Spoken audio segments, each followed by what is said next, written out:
Hey everybody, it's Safi and Marco dish out on the movies. And today we have a book review to do. It's another Slappyworld book called 5th Grade Zombies. It's our second to last one. Ooh. So, wow. I don't know what to say about this book, but it was mind-boggling, disappointing, weird, stupid, corny. Corny ending. Could have been so much better. Marco and I talked about it while going to get the mail. We have to go down to a little kiosk to get it, and down from where we live. And anyway, we could just think of so many different scenarios on how the story could have been so much better. And I know Marco brings this up in the different books, but this was, this was an obvious, there was obvious things that could have been done with. Some of the other ones you kind of had to twist around and you could come up with other things, but this one was like 1 + 1 = 2.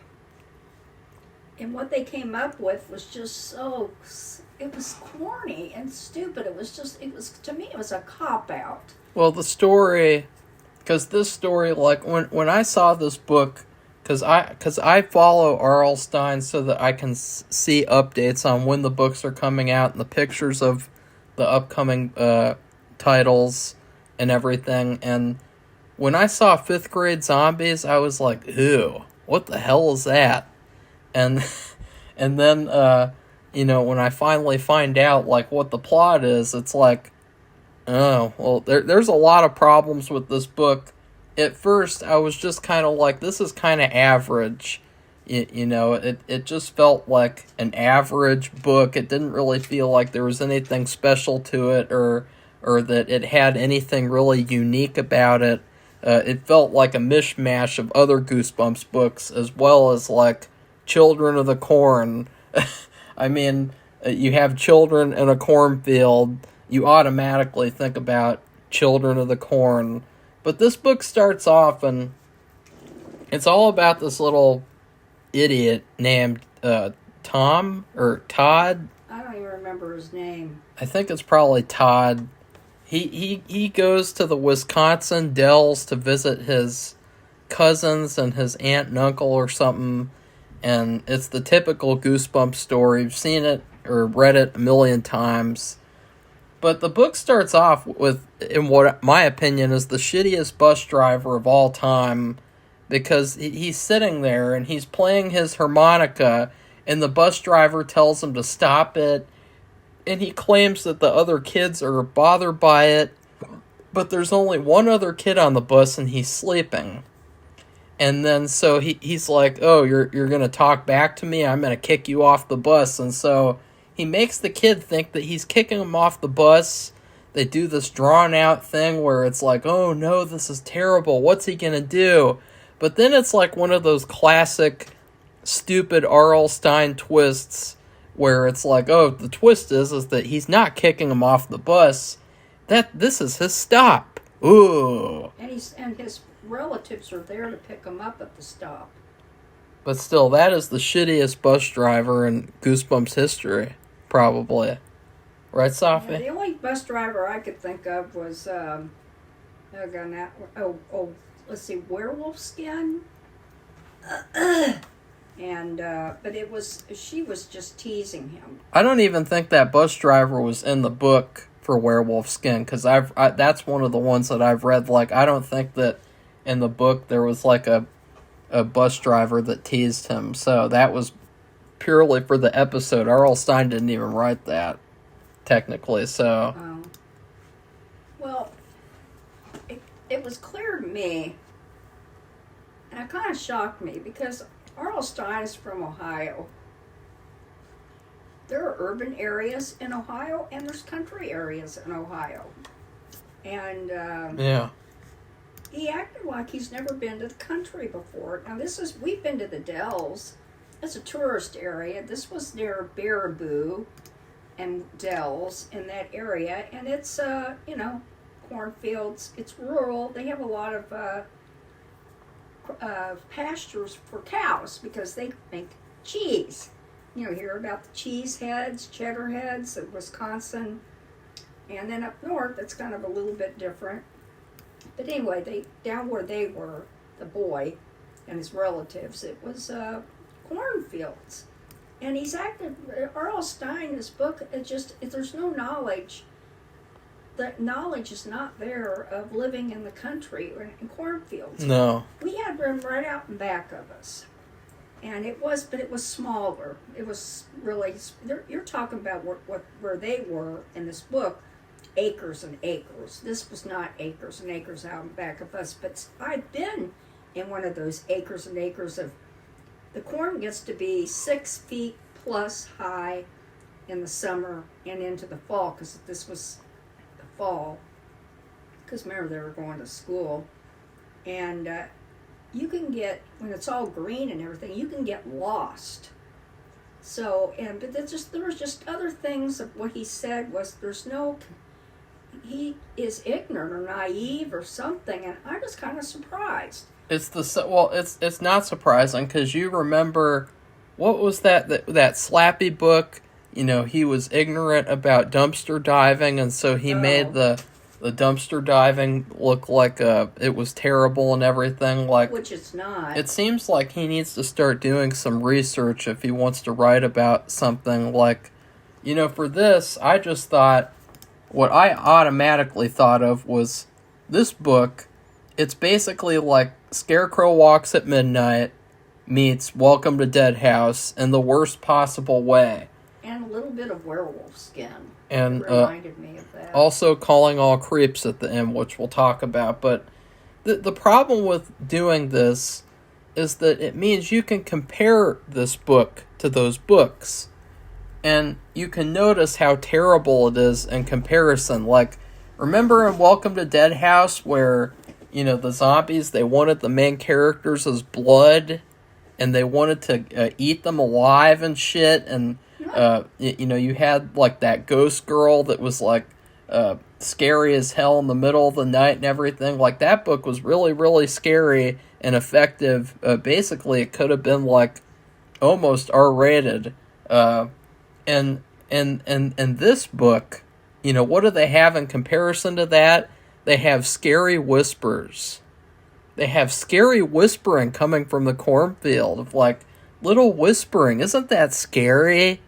Compared to, zombies wanting your blood in the book, and they had that whole pavilion thing or the amphitheater where they were trying to trap the family there and kill them all. That was really creepy. And compared to that, this is lame. It's lame. A preschool book. Ugh. And it just shows how Goosebumps has changed, and how, thanks to sensitivity readers and thanks to R.L. Simp and his shitty writing now, Goosebumps has now become a little baby book series. This is not the Goosebumps that I know and love right here.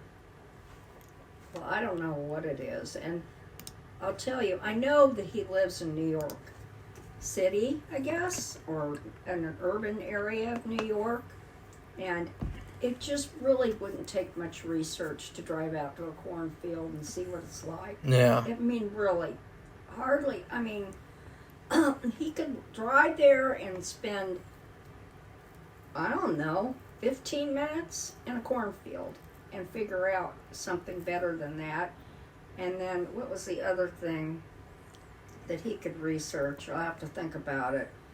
But it's not. I'm not even talking. I don't think Marco is either, about in-depth, lengthy, hours-long, days-long, months-long, years-long research like some of these other books that are written, Killers of the Flower Moon, which is nothing like this at all. It's an adult book, but anyway, I'm talking about something very simple, and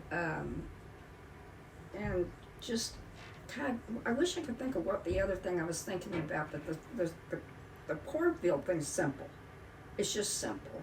We had one out, well, they rotated the crops, so one year it'd be beans, and one year it'd be corn. And now it's bullshit. And so, anyways, another thing about this book, and the reason why I say it's like Scarecrow Walks at Midnight, we'll get to that, because I just want to mention this one other thing. They reference The Walking Dead in this book. Yeah, they do, don't they? That automatically dates this book, because the TV show's over now. As well, it's even more embarrassing because this is 2019. The Walking Dead stopped being really popular after like 2017. Mm-hmm. So he's referencing The Walking Dead past its expiration date, where like people didn't even care about that show anymore, and he's referencing it. Like that's not good. Like, they tell you not to do that too when you're writing. Well, to do things like that, because then you date your book. It depends, because like if you reference like an old movie or something, or a movie that you know, or maybe the characters have a strong affinity for whatever movie, it's fine. But like it's funny because with his old books, you know, one of the changes that he makes that's actually good, or actually I don't know if it's good. I don't believe in any changes, but you know, he used to, you know, have dated technology like, you know, old game systems, and he would swap those out for like newer ones. But like, this is pretty bad too. Like, nobody cares about The Walking Dead anymore. No. You know, people make fun of The Walking Dead. And it's time for something new in terms of zombies. Or maybe just give it a rest for a while. Well, the thing is that this story could have been really good. Like, yeah. I think it could have been really fun. It could have been really scary, even if it is kind of like Children of the Corn. But, like, another thing that happens in this book, and I was like, you know what Scarecrow Walks at Midnight was missing? The part where the kids go to school. The part where, like, you know, like in the middle of the book, like, the kids go to school. Like, that was what that old book was missing, like, clearly.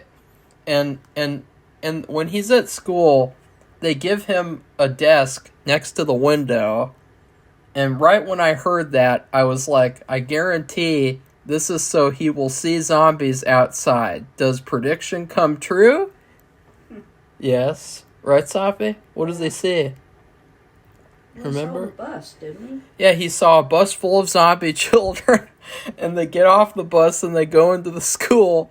Just stupid. It's like, this is like a cartoon. It's like that book where every school has their own school monster. Well, you're already getting to where I'm confused anyway, because it turns out that he has two relatives. He's living. He comes there to his relative's place to live for a year for some reason, and all the kids in the family. I think there's just two, right? Yeah. There's zombies too. They turn out to be zombies too. Well, we don't find that out right away. No, we don't find that until the end. But the thing is, they don't look or act different than anybody No, they don't. else, which doesn't make sense. Because then all the other zombie children, they look like zombies. They look like Taylor Swift. That's not very nice. Don't talk about Taylor Swift. They look like shit. They look terrible, like zombies are supposed to look. And these two kids, who are his family, they look normal. So that doesn't make sense. How did that happen? That's not really explained, is it? No, that's never explained. So that doesn't make sense. I mean, that's what I mean. That's right there. There's a problem there. That's one of the many problems. And you know, when he's at school, he says that he zoned out and he can't even tell you what happened the rest of the day at school. And I was like, that totally describes my experience reading the book. Like, zoning out and not really caring about what's happening. I struggled because I thought it was boring. It just went on and on and on, and really, it was like, I don't know. It was kind of surprising. It's like writing a bunch of junk to cover up a bunch of nothing that's not happening.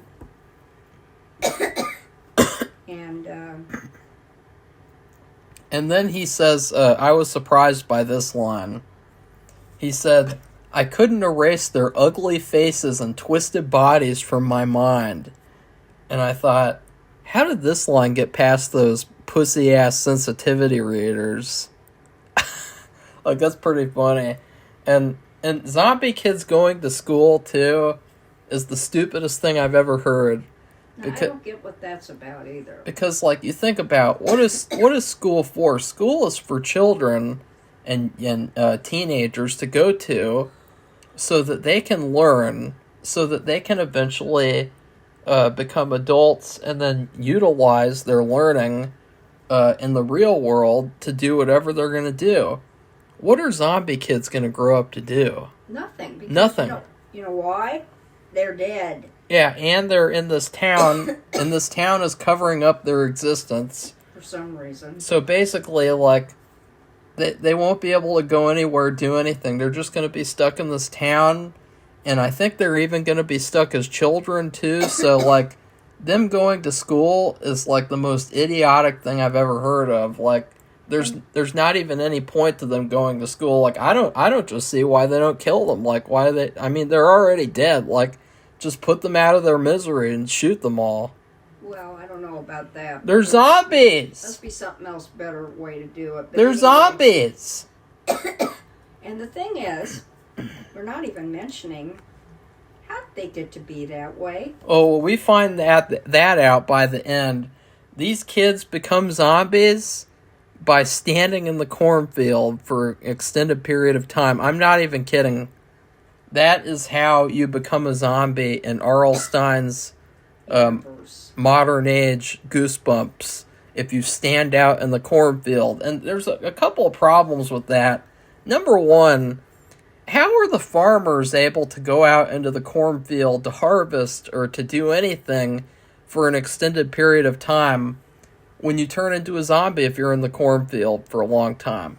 Yeah, because after the corn, after it gets real tall, it's green, and you get into the fall, which is this the fall, they have to harvest the corn. So what do? They go up and down the rows, and they have a machine.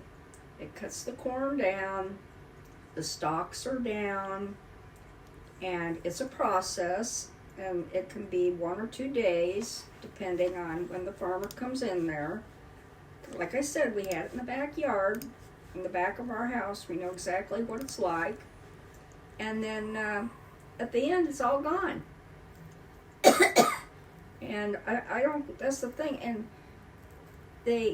I don't know, they implied maybe they went in there. What it was a bus of 5th graders who were doing like a field trip or something to Wisconsin, which makes sense, if it's some kind of, well, whatever they're doing. I mean, everybody's had some kind of trip they could do.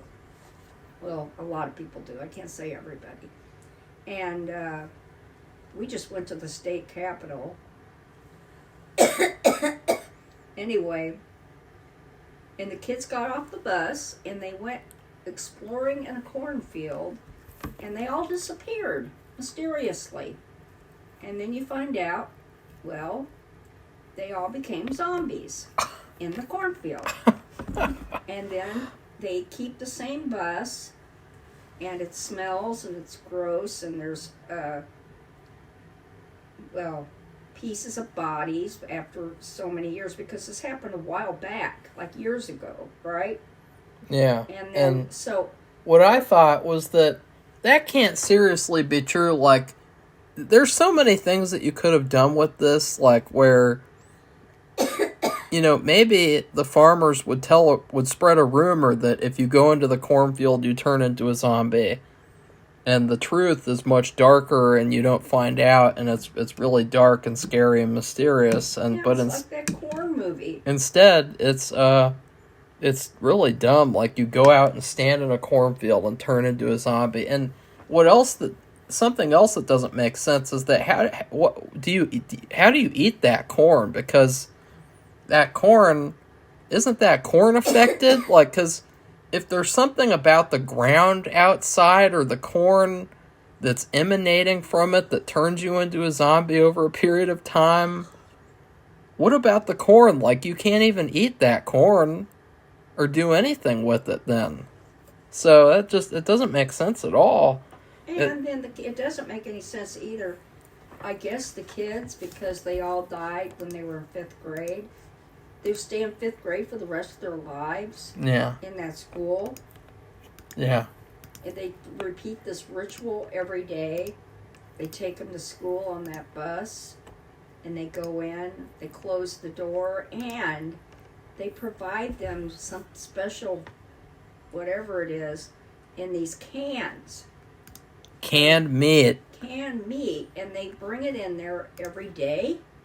It's like their lunch. It goes just to the room. I was really disappointed with that because I thought that, there was hardly any gross or dark stuff in this book, like any horror stuff in this book. And I thought one of the missed opportunities was just seeing the zombie kids eating the canned meat. Like, you think how gross it would be. Like, you could have made that really gross and scary and creepy and ew. And another thing is that the zombie kids, you forgot to mention that the classroom that they are in is room 5Z. Z is in zombie. Like, isn't that stupid? Like, it's just one dumb thing after another. Yeah, and really, I don't know what he was thinking, and I'm wondering if he even wrote the book. I don't know. Maybe not, because, he probably did, because another thing is, in Scarecrow Walks at Midnight, basically the whole book revolves around them covering up that they're scarecrows that are alive. There's a cover-up going on. Everyone's in on it. And it's the same thing in this book. There's a cover-up going on. And so it's it's really, really stupid. Yeah, really. So back to the boy. So, really, you can't even say much of anything. What I was thinking, I don't know if Marco was thinking this, we did talk about it, but you remember we talked about the harmonica on the bus? Yeah. Well, he plays it at home with his family, and they don't care for it. And then he plays it again in front of his relative and then another girl. So they have a band. And he said, how about you let me be a part of your band? And they said, where'd you learn how to play that? Yeah. You don't sound like you know it very well. And basically they didn't care for it, and they didn't want it because it was like a country music band. And yeah, it would have gone good with it, because I know I've listened to music where harmonic was part of the band, and he must have been really not good. You do have to practice and learn how to do it. And nobody was teaching him. He was trying to learn on his own. He just wasn't very good at that. But anyway, they didn't want him to do that. So it irritated him. So here's 3 instances where this harmonica playing irritated whoever he was playing it for. And so I thought, well, we know the title's about 5th grade zombies, and we don't know all these details about their origins and all that until near the end of the book. So I'm thinking, well, they're zombies, so maybe the harmonica, he's going to play their harmonica, because they've mentioned it more than once. Yeah. And I thought it would have something to do with he'd get caught by them somehow, or whatever, or it was happening to him in the cornfield. Somehow he was turning into a zombie. And so he would play his harmonica, and they would let go and leave him alone. He would scare them, or they would melt, or disappear, or something. Because they mentioned it enough times, where I thought it would be a factor. Well, it did become a factor, and I don't know if I want to say it yet, Well, sure as hell not in the way I thought it would be. There's not much else to talk about because, like, most of this book, as I said, most of this book just revolves around, like, there's a cover-up, and, you know, he's got to figure out what's going on, and then they end up telling him, of course, it's the same old thing where, like, the character is nosy, and then they finally tell the character, and it's like, wow, this whole book was just a build-up to learning about something that, you know, we didn't really care about at all, because, like, this book was so lame in terms of hardly anything happened. It was it felt a lot like if you stayed in the middle of nowhere and you didn't have anything to do, because, like, there's so many better Goosebumps books than this. Like, even the Scarecrow Walks at Midnight, you know, I wasn't a fan of that book, but it was a lot better than this. Yeah, it was. You wouldn't know. You haven't read it. Well, the show was good. I haven't read hardly any of the books, but I did see the show. I liked the show. So, the TV show. Well, so this book ends with the zombie kids chase him into the corn, and it's also revealed that the cousins are zombies, which that's kind of similar to another Goosebumps book, which is Attack of the Jack-O-Lanterns, or what was that one called? The Jack-O-Lantern one. Yeah, I think it was Attack of the Jack-O-Lanterns. I don't know. In that one, I think they had, like, friends or something. Like, you remember the friends, they turned out to be aliens at the end. Yeah. You know, that's what that kind of reminded me of. But it was really weird because then That was a good book, though. Yeah, I know. Well, another thing we should mention is that at the end here, these zombie kids, they confront them, and they confront Todd, and they say, "We're going to turn you into a zombie so you can be here forever." And it'll just hurt for a couple of seconds. Yeah, and they said that more than once, too. Yeah. It'll just hurt for a little tiny bit. And the whole time I was thinking, where's the aunt and uncle? Because the aunt and uncle, they know about the zombies, and they said, "We're here to protect you." And I was like, well, they're not protecting them very well. Basically, they shouldn't allow them to come there in the first place. That would have been protecting them. Yeah. Because it seems like it was too easy for him to get messed up. Yeah. Well, so they've confronted him, and he's got two weapons. Or he's got two things that he might be able to use. He's got a lighter that his grandfather gave him for good luck. He's never used it. And he's got a harmonica.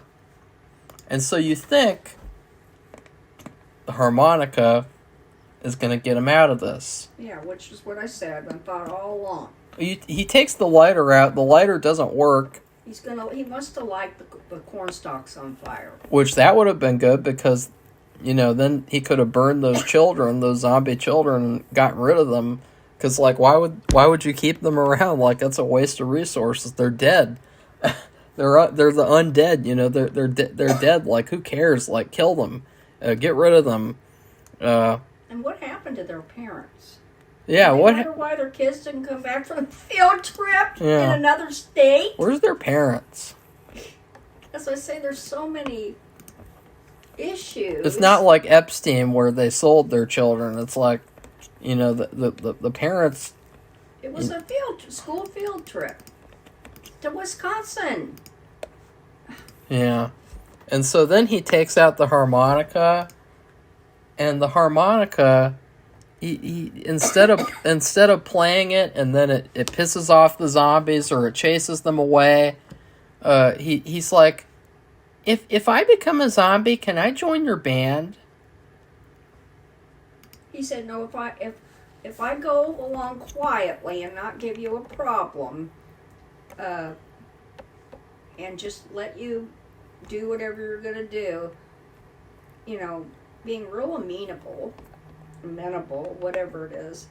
And then he says that about, he asked to join the band, because remember he asked them before and they said no. But this time, for him to go quietly and not give him a problem, they said okay, and that was how the harmonica played a part in the end of the book. I'll just say the end of the book, not a good ending, but the end of the book. I thought it was corny. Well, it was a ripoff of Calling All Creeps because, in that book, if you remember, it ended where the main guy is like, if you can't beat them, then join them, and then he turns himself into a creep at the very end, and it's the same thing in this book, where it's like, oh, whatever, I lost. That's ridiculous. It's stupid and ridiculous. I think maybe, I don't know, it's probably one of the worst Slappyworld books. And, by the way, Slappy's not in the book. He just does his regular intro, epilogue, or the end of the book, and maybe a few little interruptions, like, what do you call it? Irrelevant distractions. I don't know, I can't think of the name, where you take a break. Couple little breaks, and he actually didn't have much to say either. No. Usually he goes on sometimes a little bit. Slappy, and that's the other thing that I find really shitty about these books, is that at least the version of Slappy that I think of when I think of Slappy would think these books are pieces of shit. Well, he wouldn't like that. He would think that these books really suck, and they're really, really babyish. But he didn't say much on this, so you gotta wonder. I don't know. Well, it's just unbelievable. This is probably one of the worst. I'm trying to think there was a worse book than this. Well, no, there's worse books in general, like Dancing with the Stars thing. I remember that was a bad one. Well, the thing is that we will be ranking them all. Right. But the thing is that I didn't think that the book was terrible while I was reading it, but then when it got to that end, and it just lame. It was so shitty that it would end that way. It was such a cop out. It was a letdown. It felt like something that you'd read to like a 2-year-old or something. And why couldn't he get away? I don't know. Why couldn't he have made him where he could get away? I don't know. Why does he have to be a zombie? What's he going to do? What's it going to do? When the year's up, what's going to happen when it's time for him to go back to New York City? His parents are just like, whatever. Yeah. Is he going to be a zombie there? No, they said you're staying here forever, so Oh. he's staying there What with are they them. going to tell his parents? I don't know. R.L. Stine doesn't have to think about that because, it's Goosebumps. He can do what he wants. I think about it, and I bet you anything, if I had a little kid, I don't know how old this, I guess it's middle graders. There's no way this could be for middle graders. If I had a younger kid, I have 2 kids, but they're big boys now, and I'm sure they would ask me some of these questions that I'm asking about, well, what about his parents? And what are they going to tell his parents? I mean, I can imagine it. I would not, well, if I was a kid, I would not have been able to get through this book because it's so boring and nothing really happens, Like, it's a bore. It is boring. And I was going to give it like a C, though. I was going to give it a C all the way until the ending. Because the ending was just so bad, it was so lame that I have to give it that. Because also, even in some of the worst Goosebumps books, the main characters will get out of whatever is happening. They'll think of something. And in this book, this is one of the few instances where the main character is just like, whatever. I want to be in a band. Yeah, and I was kind of thinking about this anyway just now while we're doing this review. Did R.L. Stine have something against Wisconsin? He wanted to do this disparaging book I don't know about the area, because it really is a beautiful area. That area, then you go up north, and Wisconsin. they have a lot of lakes, and you get cabins by the lake. We did that, and in fact, we did it when my other son was a little boy, like 5, or no, we may have 3, 4, 5, something like that. And then later we took Marco, and he was a little boy, but we stayed in a cabin. He was maybe he was a little bit older, and we went to the Dells, and anyway, there's a lot of things. I mean, the winter, they do all these winter sports up in the northern part, and they have a lot of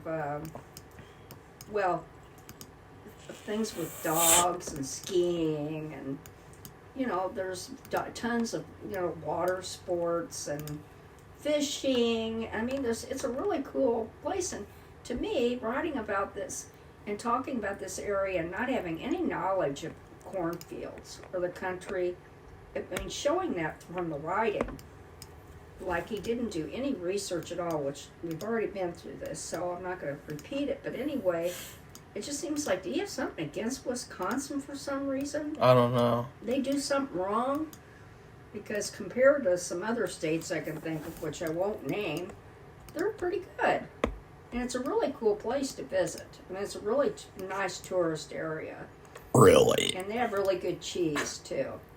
Really good. I ordered, for years, for Christmas, I would order stuff from there and send it to people. Cheese and meat packs, send them to other people, because, they do have really good cheese.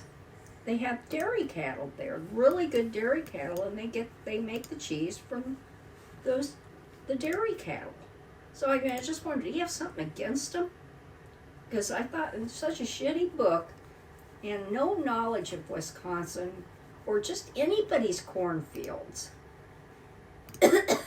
So to me, it was I just like that. Well, to me, it was just another book where he was being lazy, and he I would say so. he just copped out, because that's what it feels like now for every book. It's like he's not really putting any effort at all, and it's a shame, because they're horrible books now, and they have horrible TV shows too, so it's just horrible all around.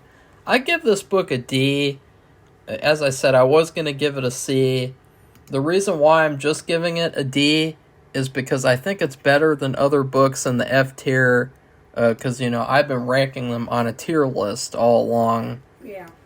And so, what do you give it, Safi? I'm going to give it an F. Oh. Because I'm pissed off.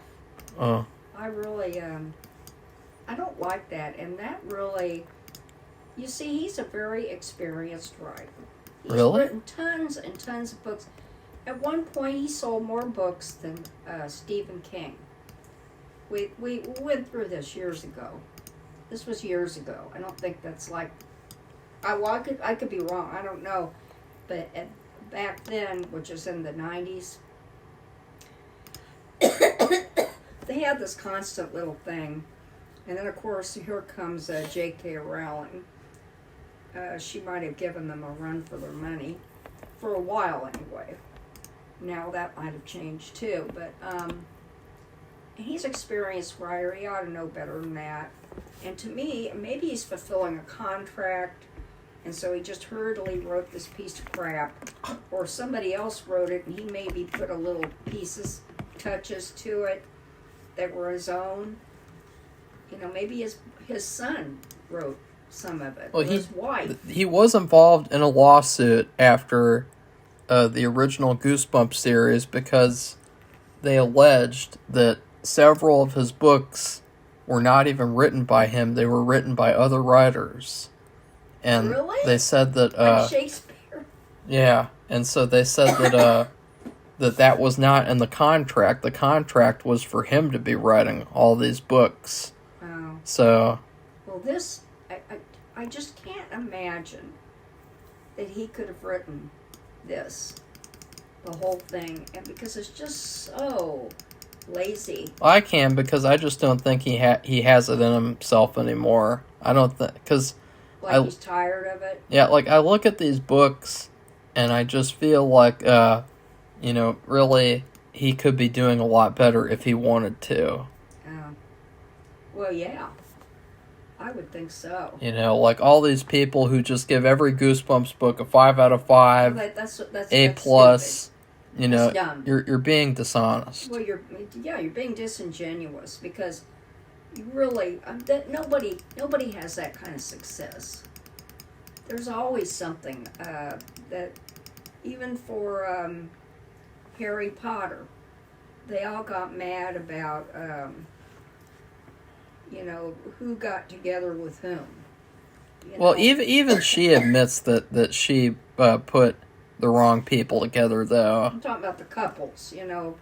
Harry Potter goes with whom? Hermione. Right, but he went with Ginny. Yeah, right? Ginny. So, I mean, there's always nobody's perfect.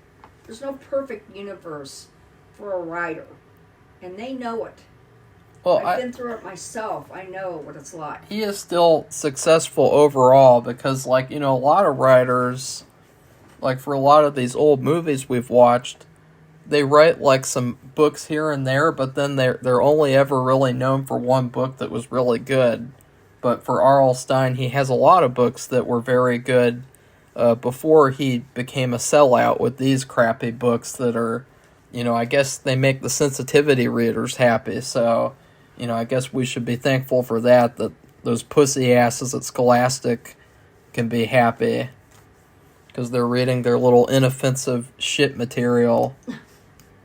Okay, well, so anyway, we've given our grades, and we've talked about the book, so that's it. And Marco says there's one more, and then we'll rank the books, which really he's been doing all along. It is hard, though, because... I have to rank it based on, like, how good they are and not, like, whether or not I would read it again, like, one over the other. Cause, I would never read this book again, ever. I wouldn't either.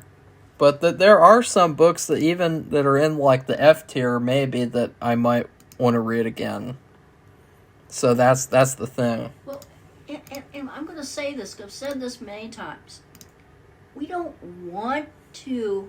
say bad things about a book or a movie or a show.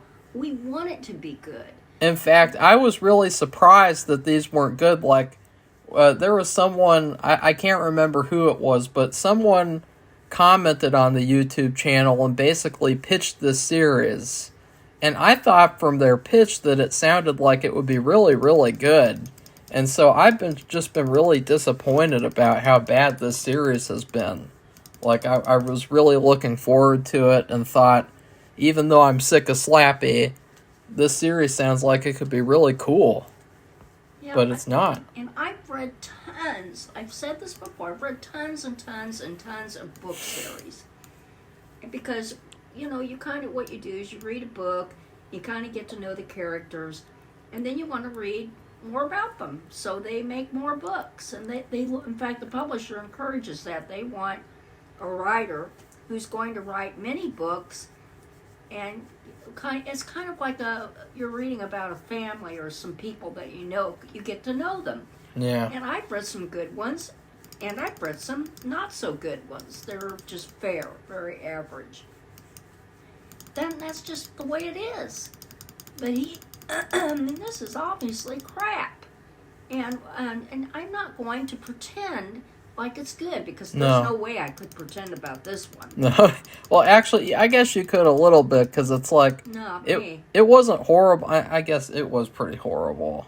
Yeah.